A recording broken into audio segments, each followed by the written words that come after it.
MBBS in just 16 lakhs. Kyrgyzstan, Central America, Russia, Georgia. Orbit Global Education. Soma Rao గారు ఈ వీరామణి కానీ మనుషులు మారాలంటే కలిసి పనిచేశారు. అలా రాఘవేంద్రరావు సోమరావు గారు ఫస్ట్ అవకాశం ఇచ్చిన డైరెక్టర్లో రాఘవేంద్రరావు గారు బాబు సినిమాకి అవకాశం ఇచ్చారు. అలానే కోదండరామరెడ్డి గారికి మన మిస్టర్ విజయ్ అని అవకాశం ఇచ్చారు. కానీ కోదండరామరెడ్డి గారిది మిస్టర్ విజయ్ కొంచెం లేట్ అయింది. రాఘవేంద్రరావు గారు బాబు రిలీజ్ అయ్యి కొంచెం పర్లేదు. ఈ ఆయన అవకాశం ఇచ్చిన ఫస్ట్ డైరెక్షన్ అవకాశం ఇచ్చిన వాళ్ళు వీళ్ళిద్దరూ బాగా సక్సెస్ అయ్యారు. అలానే పైకి వస్తున్నప్పుడు కోదండరామరెడ్డి గారికి నువ్వు అప్కమింగ్లో పైకి వస్తున్నావు కాబట్టి చక్కగా పలానా చోట కొనుక్కొని చెప్పడం, మిగతాది కోదండరామరెడ్డి గారు చాలా ఇంట్రెస్ట్లో చెప్పడం మనం చూస్తూ ఉంటాం. ఓకే, అంటే శోభన్ బాబు గారు ఎప్పుడైతే రిటైర్మెంట్ తీసుకున్నారో ఆ తర్వాత కూడా ఆయనకి సినిమా ఛాన్సులు చాలానే వచ్చాయని, సుమన్ గారి క్యారెక్టర్ అది శ్రీ వెంకటేశ్వర స్వామి క్యారెక్టర్ వచ్చినప్పుడు కూడా ముందు అడిగింది శోభన్ బాబు గారిని అని అంటూ ఉంటారు. యాక్చువల్గా నిజమే, అతడిలో నాజర్ క్యారెక్టర్ అడిగారని, తర్వాత ఈ అన్నమయ్యలో వెంకటేశ్వర స్వామి క్యారెక్టర్ అడిగారని మాకు కూడా తెలుసు. అయితే నేను ఆయన చేయనన్నారు అని తెలిసింది.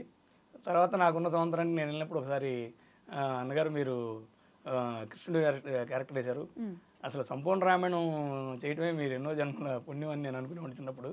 అలాంటి సంపూర్ణ రామాయణంలో రాముడికి వేశారు, కురుక్షేత్రంలో కృష్ణుడికి వేశారు, వెంకటేశ్వర స్వామి కూడా వేస్తే బాగుండేదేమో, మీకు వచ్చిన అవకాశాన్ని మీరు వద్దన్నారు ఏంటి అన్నగారని నాకు ఉన్న సంవత్సరంతో అడిగారు.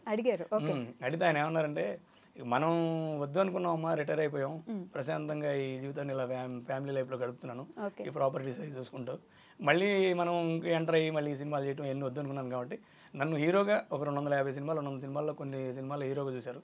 ఇక అలానే చూడాలనుకున్నాను, నేను ఆ హీరోగానే రిటైర్ అయిపోతాను అనుకున్నాను. అందుకని నాకు రాజేంద్రరావు వాళ్ళు ఆఫర్ ఇచ్చినా కూడా దాన్ని నేను నిర్ణయం తొందరగా తీసుకెళ్ళిపోయాను అన్నారు. కానీ ఆయన అలా అన్నా కూడా మా మనసులో మాత్రం బాధగానే ఉంటుంది. వెంకటేశ్వర స్వామి వేస్తుంటే బాగుండేదేమో. సుమన్ గారు బాగా చేశారు, సినిమా సూపర్ హిట్ అయింది, దాని గురించి మనం మాట్లాడేది ఏం లేదు. కానీ మా ఆయన ఫ్యాన్స్కి కానీ లేకపోతే ఒకే ఊరు వాళ్ళంగా కానీ ఆయన వేస్తే బాగుండేది మాకు మాత్రం అనిపించేది అప్పుడు. శోభన్ బాబు గారు నిజంగా అందానికి ప్రాముఖ్యత ఇచ్చేవారు అని అంటారు, ఎంతవరకు నిజం అనుకోవచ్చు? అంటే నా అందాన్ని నన్ను అలానే వాళ్ళ మనసుల్లో గుర్తుపెట్టుకొనివ్వండి, ఇలా వద్దు అని చెప్పేసి అక్కడ అందుకే రిటైర్మెంట్ తీసుకున్నారు అంటారు, ఎంతవరకు నిజం? అది 100% నిజం యాక్చువల్లీ. ఎందుకంటే ఆయన ఇద్దరు హీరోయిన్ సినిమాలు ఎక్కువ చేస్తారు. ప్లస్ పబ్లిక్లో లేడీస్ కానీ ఎవరైనా ఏమంటారంటే సౌండ్ మంచి అందగాడే అంటారు. ఇప్పుడు ఆ అందగాడన్న దీన్ని మనం మేకప్లో కానీ విగ్గుల్లో కానీ క్యారెక్టర్లో కానీ మెయింటైన్ చేయకపోతే అరే ఎలా అయిపోయాడు ఏంటరా సౌండ్ బాబు అనుకుంటారని, ఒకవేళ వేరే రకంగా చూసిన నన్ను అలా చూసిన వ్యక్తులు ఎలా అనుకుంటారనే ఉద్దేశం ఆయన భావన ఎక్కువ ఉండేది.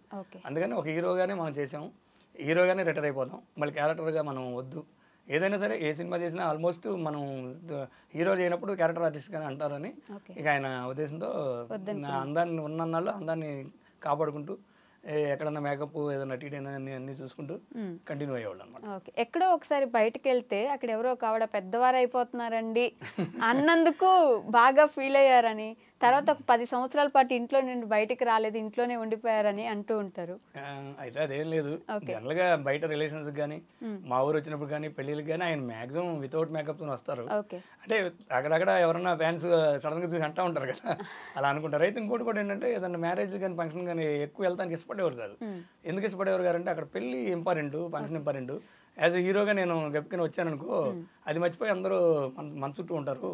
కాబట్టి చాలా మోస్ట్ ఇంపార్టెంట్ తప్ప కొన్ని మ్యారేజ్లు కూడా అవాయిడ్ చేసేవారు.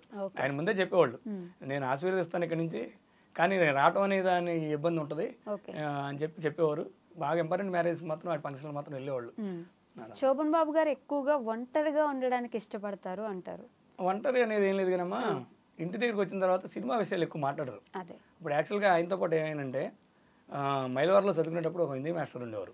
ఆ మాస్టర్ ఏంటంటే నువ్వు బాగున్నావు, ఆర్టిస్ట్గా ట్రై అయ్యి ఆర్టిస్ట్ అవుతావు అని చెప్పారనమాట. అది ఆయనకి మైండ్లో ఉంది.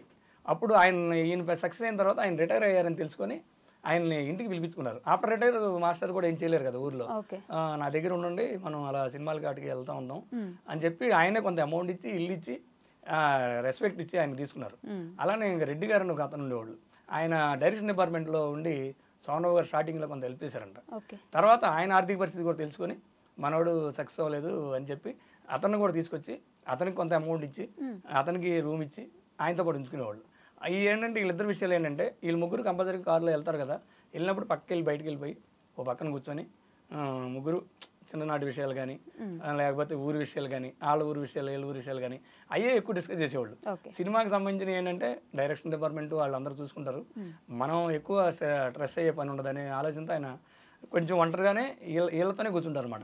ఇక ఇంపార్టెంట్ డైరెక్షన్ డిపార్ట్మెంట్ కానీ లేదా డైరెక్టర్ గారు కానీ ప్రొడ్యూసర్ కానీ వాళ్ళు కావాల్సినప్పుడు వాళ్ళు మాట్లాడుకుని వెళ్ళిపోతూ ఉంటారు. సినిమాని గడప దగ్గరే వదిలేసి రావడం శోభన్ బాబు గారికి అలవాటు. అంతేనమ్మా, అంతే. ఇంటి దగ్గర కూడా ఎక్కువ అసలు మాట్లాడరు. ఏదైనా కొత్త ప్రొడ్యూసర్ అడ్వాన్స్ చేయడానికి వచ్చినప్పుడు లేకపోతే కొత్త డైరెక్టర్ స్టోరీ చెప్పడానికి వచ్చినప్పుడు, అంటే కొత్త సినిమాకి కొత్త డైరెక్టర్ అంటే ఇప్పుడు గోదండారెడ్డి గారు చాలా సినిమాలు చేస్తుంటారు, మళ్ళీ కొత్త సినిమా చేసేటప్పుడు కొత్త స్టోరీ కదా, జస్ట్ అప్పుడు ఆ సమయంలో మాత్రమే ఇంటికి సంబంధించినప్పుడు ఇంటి దగ్గర జస్ట్ తెలుసుకుంటారు. తెలుసుకొని ఫైనల్గా ఏం చెప్తారంటే ప్రొడ్యూసర్ కూడా, మీరు నా బిజినెస్ అవన్నీ డిస్ట్రిబ్యూటర్తో డిస్కస్ చేసుకుని మనం ఎంత బడ్జెట్ పెట్టగలం ఏంటి అనేది డిస్కస్ చేసుకొని మీరు ప్లాన్ చేసుకోండి. డైరెక్టర్ గారికి ఏం చెప్తారంటే ఈ స్టోరీ నా మీద నాకు ఎంతవరకు ఉపయోగపడుద్ది ఏంటి, ఫర్దర్గా ఈ సక్సెస్కి మీరు ప్లాన్ చేసుకుని ఏమైనా చేంజెస్ ఉంటే చేసుకోండి అని అంతవరకే ఆయన చెప్తారు. మిగతాదంతా అవుట్లుకే అంటారు అనమాట. సంపాదించే ప్రతి రూపాయికి విలువ ఇవ్వాలి అని ఆయన ఎవరినైనా చూసి వీళ్ళు ఇలా అయిపోయారు మనం అలా అవ్వకూడదని ఎవరైనా చూసి అనుకున్నారా అండి? డెఫినెట్గా ఫస్ట్ నేను చెప్పాను కదా, ఇప్పుడు మనం పేర్లు చెప్పాలంటే సావిత్రి గారు, రాజనాల్ గారు, ఇంకా కొంతమంది ఉన్నారు. ఎండింగ్లో వాళ్ళ ఇబ్బందులు మనకి కంపల్సరీగా తెలుసు కాబట్టి ప్లస్ ఆయన పడిన కష్టం ఫస్ట్ తెలుసు. ఇప్పుడు నేను 20 కిలోమీటర్లు సైకిల్ మీద వెళ్ళి 100 రూపాయల కోసం రాలేదని బాధపడ్డారు, వెళ్ళేటప్పుడు వెళ్ళి ఆనందం వచ్చినప్పుడు ఉండదు కదా. ఇవన్నీ మైండ్లో గుర్తుపెట్టుకొని మళ్ళీ ఎక్కడైనా గ్యాప్ వస్తే మళ్ళీ ఒక రేంజ్కి వెళ్ళిన తర్వాత మళ్ళీ గ్యాప్ వచ్చింది ఇంకా కష్టం. రేంజ్లో రాకముందు గ్యాప్ వచ్చినా మనకేం తెలియదు, ఎవరికి తెలియదు. ఒక రేంజ్ వచ్చాక గ్యాప్ వస్తే ఆ కష్టాన్ని ఎలా భరించాలి అనే భయంతో ఏంటంటే మ్యాక్సిమం ఆయన అవకాశాలు అలా వచ్చినాయి, డబ్బు అలా ఉంది కాబట్టి ఎక్కడెక్కడ 90% సేఫ్లో పెట్టుకొని రిటర్న్స్ తీసుకోగలిగారు ఇది రిటైర్మెంట్ అయ్యానికి. సో మామూలుగా వచ్చిన ప్రతి హీరోలు అప్పట్లో అయితే ఎన్టీఆర్ గారితో సహా రాజకీయాల్లోకో లేకపోతే ఇంక దేంట్లో అయినా వెళ్ళి ఇంట్రెస్ట్ చూపించి అక్కడ గెలిచిన వాళ్ళు నిలబడ్డ వారు ఉన్నారు. ఈయన రాజకీయాల్లో కానీ అసలు ఇంక ఏ విషయం డైరెక్షన్లో కానీ దేంట్లోకి ఎందుకని వెళ్ళలేదు? ఆయన ఏమంటారంటే, నేను అనుకోకుండా ఆర్టిస్ట్ అయ్యాను, భగవంతు దైవంలో హీరోకి సక్సెస్ అయ్యాను, దానికి సంబంధించి నేను దాన్ని ఎలా పికప్ చేసుకోవాలి, ఏ క్యారెక్టర్ వేస్తే ఏంటిది, మనం ఆ స్టోరీ మంచి స్టోరీ ఎలా చేయాలి, దాని గురించి ఆలోచించేవాళ్ళు అనమాట. ఇప్పుడు మనకి ప్రాపర్టీ విషయాల్లో కూడా హ్యాపీగా సెటిల్ అయిపోయాం, ప్రశాంతంగా ఉన్నాం. మనం ఇప్పుడు పొలిటికల్కి వెళ్ళామనుకోమా, పొలిటికల్లో ఉన్న ఇబ్బందులు చాలా ఉంటాయి. సినిమా ప్రొడ్యూసర్ అయ్యామనుకో, ప్రొడ్యూసర్గా ఉన్న ఇబ్బందులు చాలా ఉంటాయి. ఇంక మనకి ఎందుకు అయ్యి ఇప్పుడు అది కొంతమంది ఇష్టపడతారు, కొంతమంది ఇష్టపడరు. సోమన్ బాబు గారు యాక్చువల్గా ఏంటంటే ఆయనకి రిస్క్ ఇష్టం లేదు. దాంతో ఇప్పుడు రిస్క్ ఎందుకు ఇష్టం లేదనేది కూడా నేను 100% చెప్పగలను. సక్సెస్ అనేది పర్సంటేజ్ తక్కువ ఉంటుంది కాబట్టి మళ్ళీ మనం రిస్క్లోకి ఎందుకు. ఇప్పుడు ఎవరైనా చెప్పాక ఇందాక కొత్త ప్రొడ్యూసర్ ఎవరైనా వచ్చినా కూడా ఆయన దగ్గర ఆయనతో సినిమా తీయడానికి వచ్చినా కూడా నా మార్కెట్ ఎంత ఉంది, ఏంటి బడ్జెట్ ఎంత పెట్టగలుగుతాం, ఈ స్టోరీకి ఏ హీరోయిన్ అయితే బెటర్ ఉంటుంది, ఏ డైరెక్టర్ అయితే బెటర్ ఉంటుంది, అన్ని జాగ్రత్తగా ఆలోచించుకుని తర్వాత నాకు అడ్వాన్స్ ఇవ్వండి అని చెప్పేవాళ్ళు. ఎందుకు అలా చెప్పేవాళ్ళు అంటే, తర్వాత సోమన్ బాబు గారితో సినిమా తీసాం, అరే మళ్ళీ ఫ్లాప్ అయిందే, మనం లాస్ అయిపోయామనే భయం ఆయన గురించి అలా అనుకుంటారని కూడా ఉంటుంది అనమాట. రెండు సినిమా తీయడానికి వచ్చిన వాళ్ళకి కూడా ఫస్ట్ చెప్పేది అంటే, సెకండ్ ఇన్కమ్ ఏదన్నా ఉంటేనే తొందరపడి వచ్చినా మనకి భయం ఉండదు, ఇది ఇక్కడ సక్సెస్ అవ్వకపోయినా ఆ ఇన్కమ్ ఉపయోగపడుద్ది. అందుకనే ఇక్కడ నుంచి ఇక్కడ ఎదిగే వాళ్ళు చాలా మంది ఉన్నారు. ఇది ప్రొడక్షన్ మేనేజర్లు కొంతమంది ప్రొడ్యూసర్లు అయ్యారు, కొంతమంది అలా ఇక్కడ డైరెక్షన్ డిపార్ట్మెంట్ ప్రొడ్యూసర్లు అయ్యారు. ఇక్కడ ప్రొడ్యూసర్లు అయితే వాళ్ళకి కొంత అవగాహన ఉంటుంది. కొత్తగా వచ్చే వాళ్ళకి రియల్ ఎస్టేట్ వాళ్ళు లేకపోతే ఎక్కడ వాళ్ళు ఆ రోజుల్లో రియల్ ఎస్టేట్ లేకపోయినా కొన్ని రకరకాలుగా వచ్చేవాళ్ళు ఉంటారు కదా, వాళ్ళకి కొన్నాళ్ళు అలవాటు అయిన తర్వాత జాగ్రత్తలు తెలుసుకొని సినిమా తీయండి అనేవాడు అనమాట. ఓకే, మాట పరంగా మాత్రం ప్రతి ఒక్కరికి హెల్ప్ చేసేవారు. ఖచ్చితంగా వచ్చిన వాళ్ళందరికీ ఇది పెట్టండి, ఇది చెయ్యండి అని చెప్తారు. కానీ నేను ఎవరికి హెల్ప్ చేయట్లేదు కాబట్టి ప్రజలు నన్ను గుర్తుపెట్టుకోరేమో ఫ్యూచర్లో, నేను అంటే బయట ప్రజలకి ఏం చేయట్లేదు కాబట్టి నన్ను గుర్తుపెట్టుకోరేమో, నేను రాజకీయాల్లో లేను, ఇంకా దేంట్లో లేను, సో మరి నన్ను ఎవరు పట్టించుకోరేమో నా ఆఖరి రోజుల్లో, ఇలాంటి భయం కూడా శోభన్ బాబు గారికి ఉండేదండి? లేదు, అసలు ఎప్పుడు రాలేదు. ఎందుకంటే నేను అని తెలిసిన నా ఫ్యాన్స్కి అందరికి తెలుసు, నా రిలేషన్ తెలుసు, అందరికి తెలుసు. నేను నా దగ్గరికి వస్తే నేను చెప్పేది కూడా మంచిగా చెప్తాను తప్ప చెడు చెప్పను. నా గురించి తర్వాత తెలుసుకోకపోయినా నాకు ప్రాబ్లం లేదు. నన్ను నమ్మి నా దగ్గరికి వచ్చిన వాళ్ళకి నేను మంచి చెప్పాను. దానిలో కొంతమంది సక్సెస్ అయ్యారు, కొంతమంది అలా నార్మల్గానే ఉన్నారు. కాబట్టి దాని గురించి అసలు ఆలోచన ఉండేది కదమ్మా. ఇప్పుడు ఫ్యాన్స్ కూడా చాలా మంది ఫ్యాన్స్ ఉంటారు కదా, ఫ్యాన్స్ యొక్క ఆర్థిక పరిస్థితులు కూడా తెలుసుకునేవాళ్ళు ఆయన. అక్కడ ఎస్ఎన్ రావు గారని ఒక మేనేజర్ ఉంటారు, ఓన్లీ ఫ్యాన్స్తో మాట్లాడటానికి. ఎందుకంటే ఆయన తెలుసుకుంటాడు ఈ ఫ్యాన్స్ ఎవరు, ఈ ఏ ఊరి నుంచి వచ్చారు, వివరాలని. ఒక మిడిల్ క్లాస్ ఫ్యాన్స్ ఈయన వీరామని తెలిసిన తర్వాత అతను ఏదన్నా స్వీట్ బాక్స్ కానీ దండలు కానీ తెలిస్తే వెంబడే చెప్పేస్తారు, నానా ఇది నువ్వు ఇంటికి తీసుకెళ్ళు, ఇప్పుడు నా దగ్గరికి నువ్వు వచ్చావు అభిమానంగా, కానీ నువ్వు ఇది మీ ఇంటికి తీసుకెళ్తే వాళ్ళు సంతోషపడతారు పిల్లలు. నువ్వు కష్టపడి తెచ్చావో ఎలా తెచ్చావో నాకైతే తెలియదు. నువ్వు నెక్స్ట్ వచ్చినప్పుడు మాత్రం నా దగ్గరికి నువ్వు బాక్స్ తీసుకురావద్దు, నువ్వు తీసుకురాకపోయినా నేను మాట్లాడతాను అంటే. ఎందుకనే వాళ్ళు అంటే నువ్వు మిడిల్ క్లాస్ అని ఆయన మనసులో తెలుసు కానీ వాళ్ళతో అనరు. ఈయనే ఆయన గ్రహించి అలా చెప్తా ఉంటారు. ఇంకోటి కూడా సక్సెస్ అయినప్పుడు ఎంతోమంది మన దగ్గరికి వస్తూ ఉంటారు. సక్సెస్ అయినప్పుడే ఈ స్వీట్ బాక్సులు కానీ దండలు కానీ వస్తాయా, సక్సెస్ కానప్పుడు ఏమి ఎవరు కనపడరు. రెండోది మన గేట్ దగ్గర వెయిట్ చేసిన వాళ్ళు కూడా, ఇది చాలా గట్టిగా మన గేట్ దగ్గర వెయిట్ చేసిన వాళ్ళు కూడా సక్సెస్ అయిన తర్వాత వాళ్ళ గేట్ దగ్గరికి వెళ్తే మనం రాణిస్తారో లేదు కూడా తెలియని ఇండస్ట్రీ ఇది. అందుకని ఏంటంటే మనకు అవకాశం వచ్చినప్పుడు మనకు మనం నిలబడపోతే మీరు తర్వాత ఆర్థికంగా ఇక ఉండాలి అనుకుంటేనే. ఇప్పుడు మనం ఈ సినిమా ప్రపంచం నుంచి బయటకు వెళ్ళిపోవాలంటే ఎక్కడైనా బతకొచ్చు, ఏమైనా చేసుకోవచ్చు. ఇక్కడ ఉండాలంటే నిలదొక్కుకోవాలి, ఈ గ్యాప్ని మనం తట్టుకోవాలి.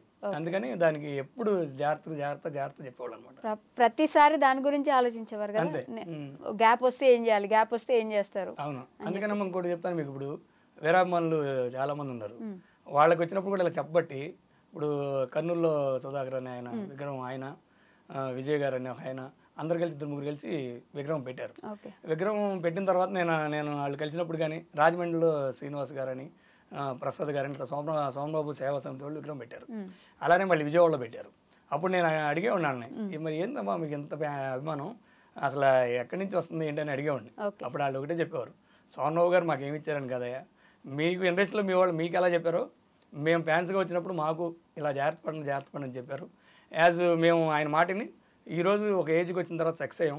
ఆయన వెళ్ళిపోయిన తర్వాత మేము మాకు ఆయన చేసిన సహాయానికి కానీ మంచి మాటకి గుర్తుగా మేము ఆయన విగ్రహాలను మేము పెట్టుకుంటున్నాము అని చెప్పారు. బహుశా నేను 4-5 విగ్రహాలు పైన ఉన్నాయి, పెద్ద విగ్రహాలు, చిన్నవి కూడా చాలా ఉన్నాయి. మరి ఏమీ చేయకపోయినా అభిమానులు మరి ఎందుకు ఉన్నారో మీకు అర్థమవుతుంది. తర్వాత ఇంకోటి చెప్పాలమ్మా, తర్వాత ఇంటి దగ్గర మద్రాసులో కూడా సోమరావు గారి బాబు పెట్టాడు, కన్నశేష్ గారు వాళ్ళ ఇంటి దగ్గర. ఈ రోజు నిజం చెప్పాలంటే అక్కడ అన్ననగర్కి వెళ్ళే దారిలో ఉంటుంది మేతా నగర్. గూగుల్లో కూడా ఆ అడ్రస్ సోమబాబు విగ్రహం అనే అడ్రస్ అడ్రస్గా అలా నిలబడిపోయింది. అక్కడ ఆటో వాళ్ళకి కానీ వాళ్ళు కానీ వీళ్ళు కానీ ఏదైనా చెప్తే వాళ్ళకి అర్థం కాదు మేతా నగర్ అంటే. సోమబాబు విగ్రహానంలోనే ప్రజెంట్ ఇప్పుడు అర్థమైపోద్ది. దాన్ని గూగుల్లో కూడా ఎక్కించారంటే ఆ విగ్రహానికి ఎంత విలువ ఉందో మీరు చెన్నైలో ఆలోచించండి. నిజంగా ఆయన గురించి మళ్ళీ ఒకసారి వెనక్కి వెళ్ళి ఆ మధుర జ్ఞాపకాలు కానీ, ఆయనతో ఉన్న సన్నివేశాలు కానీ, సందర్భాలు కానీ మీరు చెప్తుంటే ఒక్కసారి మేము కూడా ఆయనతో పాటు జర్నీ చేసిన ఫీలింగ్ వచ్చిందండి. Thank you so much. ఆయన గురించి ఎన్ని విషయాలు వివరంగా మాకు చెప్పినందుకు ధన్యవాదములు. మీకు కూడా థ్యాంక్ యూ అమ్మా. డ్రీమ్ వారికి కూడా థ్యాంక్ యూ.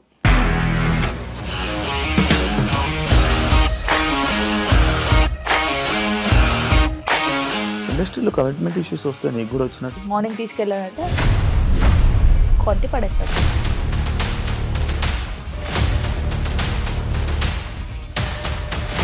ఒక్కళ్ళు కూడా చూడలేదు ఈ సినిమా అని చెప్పడానికి కూడా చాలా ధైర్యం కావాలి. అది నిజం కదా, దాంట్లో ధైర్యం ఏంటి? ఇది నెక్స్ట్ డే ప్లేట్ మార్చేస్తే తప్పు కదా. As of now we're comfortable this అని నేను అనుకుంటున్నాను. రష్మిక గారిది మీది ఒకే ఊరు అంట కదా. నీకు కోపం వచ్చిందంటే బాగా తిట్టేత్తరా? తిట్టేద్దామండి. నిజంగా గేమ్ ని ఎలా చేంజ్ చేయగలిగారు? ఏపీఎస్ఎఫ్సి వాళ్ళకి 6 నెలల్లో నేను 6 లక్షలు కట్టా. బిజినెస్ చేయాలనుకుంటే it is as difficult as riding a tiger.